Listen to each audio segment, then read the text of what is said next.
दोस्तों नमस्कार, मैं मनीष कुमार। आप देख रहे हैं हमारा खास कार्यक्रम कलाकार।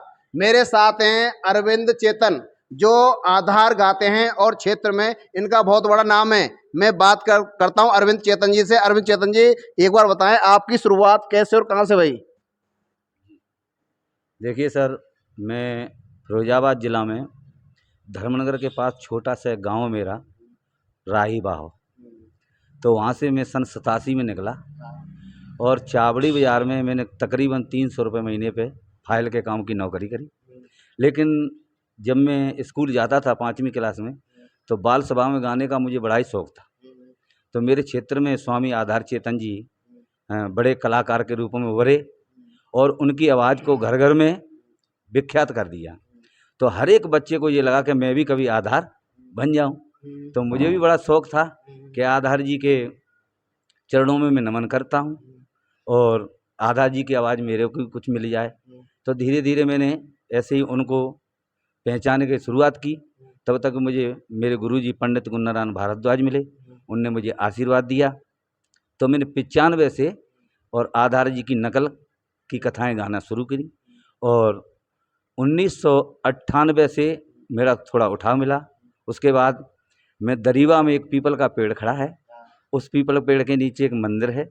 मंदिर पे मैं एक दिन गा रहा था, वहीं पर रामा कैसेट वाले निकले, उन्होंने मुझे काट दिया और लक्ष्मी नगर बुलाया। तो दिल्ली में जब लक्ष्मी नगर बुलाया, तो जिस समय पहली बार मैं स्टूडियो में गया, तो मैं सोचने लगा मैं किससे नौजवान साथियों कहूँ।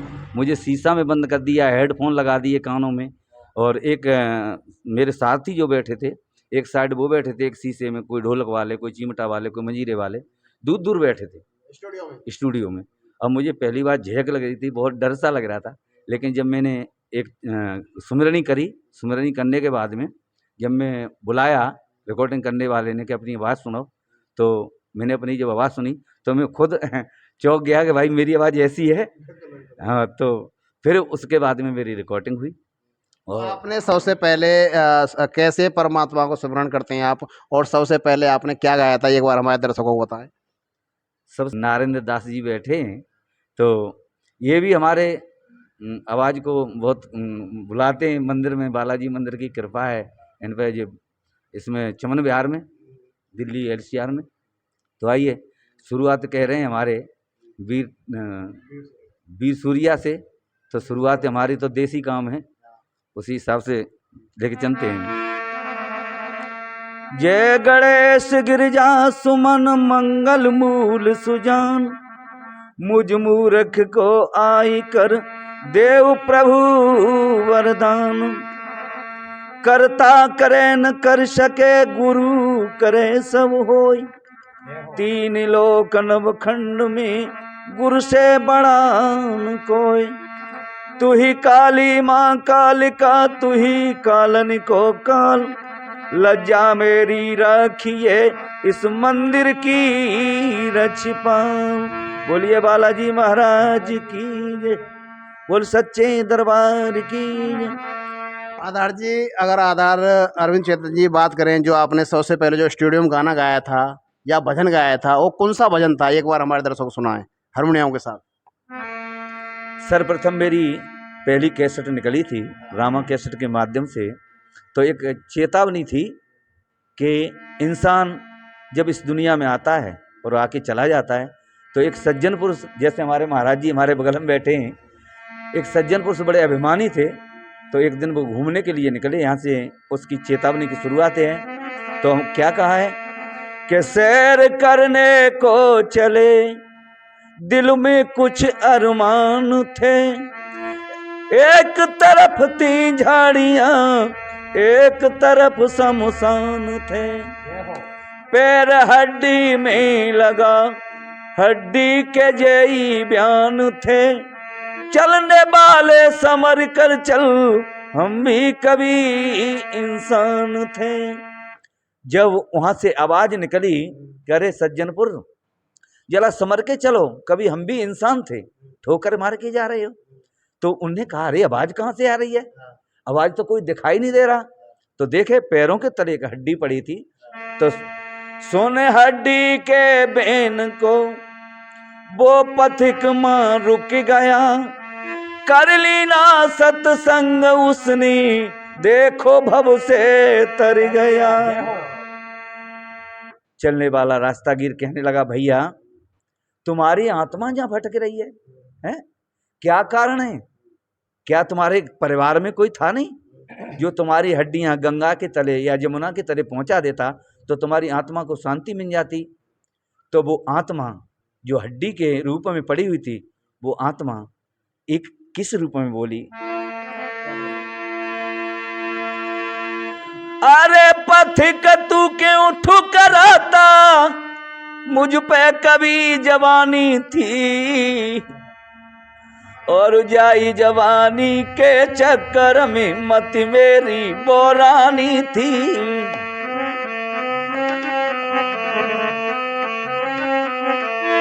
ये जवानी हम पे भी आई, धन दौलती और माल खजाने किसी बात की कमी न थी, सुंदर एक सुगर सी नारी पतिव्रता घरवारी थी।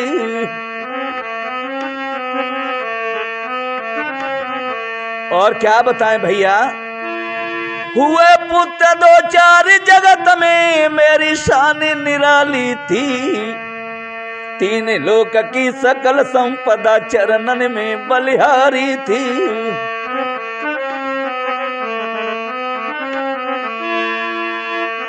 हड्डी धीरे धीरे कहे विधाता हम पे रूठ गो, हड्डी होले होले कहती विधाता हम पे रूठ गो। खुले शब्दों में कह दिया कि भैया मेरे कर्म कुछ ऐसे थे, घर में पतिव्रता भी पत्नी थी, 4 पुत्र थे और धन दौलत की मेरे कोई कमी न थी। तो उन्होंने कहा भैया अगर ऐसी बात थी तो वो कर्म कौन से करें, वो कर्म मुझे बता दें। ये जो महाराज जी हैं आधार चेतन जी, इनका सबसे पहले भजन जो इन अरविंद चेतन जी का भजन सबसे पहले था, इन्होंने आपको गा के स्वर सुनाया है। अरविंद चेतन जी बात की जाए, जो आपके गुरु थे भारद्वाज जी, ये सब कुछ भारद्वाज जी से सीखा या जो चेतन आधार चेतन जी उनकी नकल किया आपने? आधार चेतन जी की तो पूरी हमारे यूपी में जितने भी हैं कलाकार आधार चेतन जी के ही रास्ते पे चल रहे हैं, लेकिन कोई ज्ञान तो किसी आशीर्वाद किसी और का होता है। पंडित गुणनारायण भारद्वाज जी ने अपना आशीर्वाद का हाथ मेरे सिर पे रखा, उनका मैं शिष्य हूँ। बाकी आधार जी के तो सभी शिष्य हैं, आधार तो एक गुरु धनतर की तरह हैं, उनकी रास्ते पे सभी चल रहे हैं। इसलिए जो आशीर्वाद मुझे दिया है तो पंडित गुणनारायण भारद्वाज जी ने। ज़्यादा मेरी पढ़ाई लिखाई है नहीं, 8वीं 7वीं तक है, बाकी बालाजी की कृपा है, गॉड गिफ्ट है। अगर बात की जाए महाराज जी, तो आपने उनसे जो गुरु थे वो दिल्ली में थे या गांव में थे? आपने जो उनसे जो शिक्षा ग्रहण की या दीक्षा ग्रहण की, जो आपने गायकी जो सीखी, वो गांव में सीखी थी या दिल्ली में? वो जहाँ मैं किराए पर रहता था उसी के बराबर में हमारे करतार नगर बराबर में पंडित गुणनारायण भारद्वाज जी रहते थे। उनके जब प्रोग्राम होते थे तो मैं जाता था, तो उनके पैर वैर छूता और आशीर्वाद लेता रहता था। वहीं से मेरे को ज्ञान हो गया गाने का। तो उनकी कैसेटें भरी जाती थी, उसमें मैं भी जाता था। तो ऐसे रामा कैसेट वाले अचानक मुझे मिले थे, तो एक कैसेट पहले भर गई थी मेरी, इस कारण मैं आगे को ऐसे बढ़ता चला गया। अच्छा, जो आपके गुरु हैं भारद्वाज जी, उनकी सबसे बड़ी जो आपको जो भजन लगता हो, कौन सा भजन था? एक बार हमारे बताएं दर्शकों।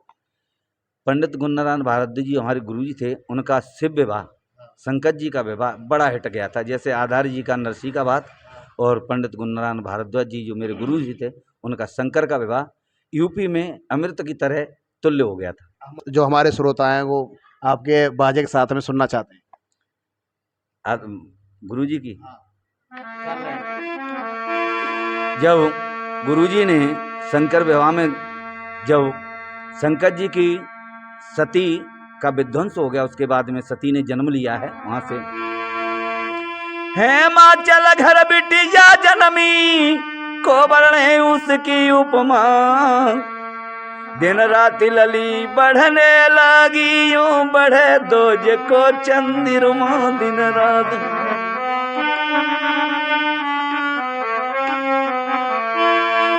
सुनी खबरियां सब दे बानिनी खुशियां छाए रही अति मन में, नारद लय बुलवाई मुनि को समझ रहे विष्णु ब्रह्मा कोई नारद।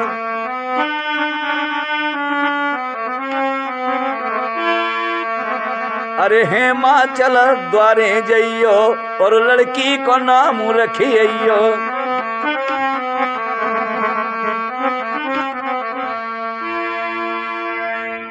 अगर बात की जाए महाराज जी, जब आप करतार नगर में थे उस समय आप करतार नगर में कितना समय रहे थे, उसके बाद कहाँ रहे थे और अब कहाँ रह रहे हैं, ये एक बार हमारे जो श्रोता हैं वो सुनना चाहते हैं। करतार नगर में मैं 2003 तक रहा और 2003 में गुरु कृपा ऐसी हुई कि मेरी 2-4 कैसेटें रामा कैसेट के माध्यम से चलने लगीं। जब वहाँ से गुरु कृपा से थोड़ा सा मेरे को पैसा मिला तो मैंने करावन नगर गली नंबर 14 में, बेस्ट करावन नगर गली नंबर 14 में, और एक 22 गज का प्लॉट लिया। उसमें मैं 20 वर्ष तक रहा और अब इस समय करावन नगर के पास में LCR में और बालाजी मंदिर के पास चमन विहार में निवास है मेरा छोटा मोटा, और वहीं से मेरे कार्यक्रम चलते हैं। अच्छा, फैमिली में कौन कौन है, हमारे जो दर्शक हैं श्रोता हैं वो जानना चाह रहे हैं सर। फैमिली में तो एक पत्नी तो एक ही होती है, और एक बेटी है एक बेटा है। बेटा की शादी कर ली है और उस पर एक लड़का और लड़की है। बाकी के 2 बच्चे मेरे साड़ू साहब ख़त्म हो गए थे और उनको मैं ले आया था दिल्ली, उनको मैंने BA करा दिया और आगे प्रभु की कृपा है, जैसे बालाजी महाराज करेंगे वैसे चलेंगे। अगर बात की जाए सबसे जो आपको अच्छा भजन जो आपको लगता हो वो भजन कौन सा है, एक बार जो हमारे श्रोता हैं जो हमारे दर्शक हैं एक बार वो सुनना चाहते हैं सर आपसे। भजन तो कई प्रकार के हैं, लेकिन भजन आज की तारीख में जो भी होता है जो शरीर के ऊपर होता है। आपने कभी देखा होगा कि निगमोद घाट पे लोग जाते हैं और वहाँ पे एक ही चीज़ लिखे हुआ होता है कि यहाँ तक ले आने वालों शुक्रिया, आगे हम अकेले जाएंगे। तो वहाँ पे है कि इंसान की 2 शादी होती हैं। एक तो जब होती है जब माता पिता बड़े प्यार से करते हैं ओझा जी, और एक लास्ट में शादी होती है। उस समय इंसान कहता है मैं ये करूँगा मैं वो करूँगा, लेकिन जब वो पति परमेश्वर लेने के लिए आता है तो कोई बहाना नहीं चलता, न कैमरा चले न कुछ चले। तो वहाँ पे है कि डोली लेके पिया द्वार पर आ गए, मेरे अरमा भरे के भरे रह गए। डोली लेके पिया द्वार पर आ गए, मेरे अरमा भरे के भरे रह गए। 4 बत्तियां में पीतम से करना सकी, मानो ऐसी जुबा मेरी हिल ना सकी। चलते चलते सभी इंद्रियां थक गईं, मुख में ताले पड़े के पड़े रह गए। डोली लेके सजन द्वार पर आ गए, मेरे अरमा भरे के भरे रह गए। अगर बात करें अरविंद चेतन जी, आजकल जो गायक हैं जो झांकियाँ निकलती हैं कुछ उसमें जो ठीक नहीं लगती, जो लोग हैं आजकल बड़े जैसे श्री कृष्ण भगवान की झांकी निकलती है या शिव पार्वती झांकी निकलती हैं, उसमें ज़्यादातर लोग दिखाते हैं कि बहुत गलत दिखाया जाता है। उन झांकियों वालों के लिए क्या कहेंगे? देखिए सर, झांकी जो निकलती हैं अब कौन क्या करता है, वो गलती देखने वाला तो परमात्मा है, लेकिन झांकियाँ जो भी निकालते हैं परमात्मा का स्वरूप है। अब परमात्मा का जो भी जनता है वो परमात्मा के स्वरूप को मानती है कि राधा जी आ गई, कृष्ण भगवान आ गए, काली माता आ गई, तो वो तो नमन काली माता को राधा कृष्ण भगवान को कर रही हैं। लेकिन जो राधा कृष्ण बने हुए हैं या काली माता बनी है वो क्या कर रही हैं, उनको देखने वाला परमात्मा। मर्यादा नाम है कोई चीज़ भी नहीं है सर उन लोगों के अंदर, ऐसे कुछ लोगों को मानना है, मैं नहीं करा इस बात को। हाँ, वो तो देखो मर्यादा वो खुद देख रहे हैं कि हम क्या कर रहे हैं। अब हमारी बुराई करने से तो उनके बुरे कर्म हमारी तरफ आएंगे ना। वो तो स्वतः जनता जानती है कौन क्या कर रहा है, कोई पी रहा है, कोई गांजा पी रहा है, कोई कुछ, ये तो करते ही रहते हैं, उन्हें देखने वाला परमात्मा है। लेकिन जो स्वरूप परमात्मा का है उस स्वरूप को नमन करते हैं लोग, इसलिए उन्हें परमात्मा पे भरोसा है, कौन क्या कर रहा है हमको नहीं पता। अगर बात की जाए कुछ और ऐसा गाना हो जो लोग ज़्यादातर आपको सराहते हों, ऐसा कौन सा गाना है आपका, कौन सा भजन है? कई चीज़ हैं जो मतलब कृष्ण भगवान जब मथुरा को चले गए, तो मथुरा को जब गए तो उनने पूछा है राधा से कि राधा तुम इतना क्यों जलती हो। राधा ने कहा तुम जा तो रहे हो लेकिन तुम्हारे पास मेरी एक शौत है, बोले सौत? बोले हाँ। बोले क्या है? कि बांसुरी। हाँ, बोले बांसुरी तुम्हारी सौत कैसे हुई? हाँ, बोले बांसुरी मेरी सौत इसलिए जहाँ तुम उसे बजा दोगे हाँ, तो मेरे जैसी राधा बहुत पा जाएंगी, हाँ, इसलिए मुझे उससे जलन है। तो उन्होंने कही लो बांसुरी मैं तुम्हें देता हूँ, और आज के बाद बांसुरी नहीं बजाऊंगा। तो राधे ने कही कि मुरली दे के जात हो निवल जान के मोए, और जब मेरे दिल से जाओगे तो तुम्हें जबर समझूंगी ताकत वाला, लेकिन मेरे दिल से नहीं जाओगे। तो उन्होंने कहा ठीक है। उस समय विद्वानों ने यह भी बताया है कि मुरली को उनने एक ईंट ली और मुरली को तोड़ना चाहा, तो मुरली से आवाज आई कि ओरी राधा हमको क्यों तोड़ रही? बोले तुझे इसलिए तोड़ रही हूं कि मैं जिस कृष्ण भगवान को चाहती हूँ उनके ओठों से लगी रहती है, मैं बात करना चाहती हूँ तो तुझे ओठों से लगा लेती हैं, इसलिए मैं तोड़ना चाहती हूँ। तो मुरली ने कहा कि मुझे भगवान ऐसे ओठों से नहीं लगाते, ऐसे नहीं, मैंने भगवान के लिए कुर्बानी दी है। कि तू बांस की लकड़ी होते तूने क्या कुर्बानी दी है? कि भगवान फूंक मारते हैं तो मैंने भगवान के लिए 9 ऑपरेशन करवाए, मेरे अंदर 9 सुराख हैं, इसलिए मैं जो भी जैसी भी फूंक मारते हैं मैं बाहर निकाल देती हूँ। इसलिए जो अंदर बात को रखते हैं बाहर नहीं निकालते हैं तो उनके अंदर कैंसर बन जाता है, और कैंसर आदमी को कैंसिल कर देता है। तो मुरली के शब्द सुन के राधा बोली कि प्रभु मुरली ने तो बहुत कुछ कह दिया, इसका मतलब मुझे भी तुम मुरली बनाओ। तो भगवान श्याम बोले कि मैंने मुरली सबको बनाया है, 9 सुराख बांसुरी के अंदर हैं, 9 सुराख हर एक इंसान के अंदर होते हैं, 2 आँखें, 2 कान, 2 नाक, मुंह, 2 और भी हैं, इसलिए मेरे लिए सब बांसुरी हैं। तो बोले कि ठीक है प्रभु, लेकिन भगवान बोले कि हे राधे एक बात बताओ, तुम किससे प्रेम करती हो?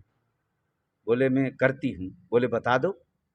तो राधा बता रही हैं कि मैं तुमसे प्रेम नहीं करती लेकिन प्रेम करती हूँ। बोले किससे? कि हमने तो बस दिल दिया है मुरली वाले के लिए, हमने तो बस दिल दिया है मुरली वाले के लिए, हमने तो बस दिल दिया है मुरली वाले के लिए, कोशिशें करती रहूंगी श्याम पाने के लिए।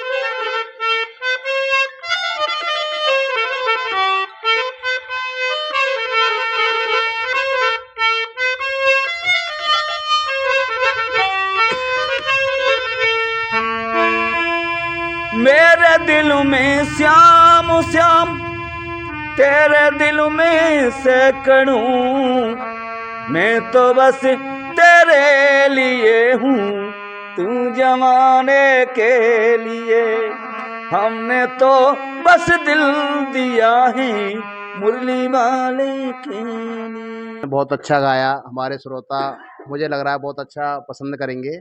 आप हमारे श्रोताओं के लिए, हमारे दर्शकों के लिए क्या संदेश देना चाहते हैं? मैं अपने भारत भूमि पर सभी भक्तों से, सभी प्रेमी सज्जनों से यही कहना चाहता हूँ कि प्रभु का भजन करें और इधर उधर की बातें न सुनें, बुरे कर्म न करें, सनातन धर्म पे चलें, और सदैव बालाजी महाराज की कृपा रहेगी और आपका उद्धार होगा। और आज के जो बच्चे हैं, जो बच्चों की स्थिति बिगड़ रही है कि मोबाइल फ़ोन में हर समय देखा जाए तो माँ बाप कहीं खाना खा रहे हैं, बच्चा कहीं मोबाइल को चला रहे हैं, तो हमारे कहने का मतलब बच्चे मोबाइल पे न ध्यान दें, अपनी पढ़ाई पे दें और किताबों पे दें, पढ़ लिख के आगे बढ़ें, हमारे देश को आगे ले जाएं, ताकि हमारे भारत का, इंडिया का नाम हो। और बच्चों ही से नाम होता है, बच्चे ही आगे बढ़ाते हैं। ये जितने भी प्रधानमंत्री ये भी कभी बच्चे हैं, ये बच्चे रहे किसी माँ के लाल के और इसी क्षेत्र के और इसी किसी क्षेत्र के हों, हमारे भारत भूमि के पलने वाले हैं। इसलिए सबसे विनय यही है कि प्रभु की कृपा से और आगे बढ़ते रहें और भगवान का जाप करते रहें। तो हमारे विचारों से ये है कि हमारे वीर सूर्या टाइम्स, ये हमारे क्षेत्र के चैनल वाले हैं और ये हमारे जो भी हैं उनको कार्य को आगे बढ़ाते हैं।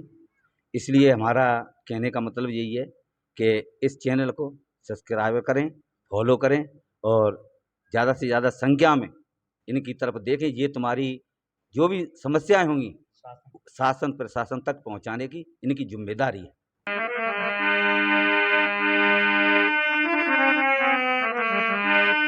वीर सूर्या टाइम से मैंने अपनी कहानी बताई, जितने हैं यहाँ भक्त रे समको दई समझाई।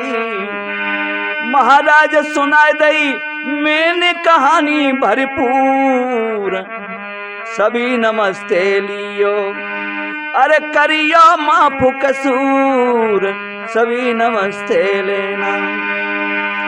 जिला फिरोजाबाद में तहसील सिकुआबाद, धर्मनगर के पास में राही बारो गांव, चमन बिहार एतबार बाजार में बालाजी मंदिर है। इसी के पास में अरविंद चेतन को छोटा सा एक घर है।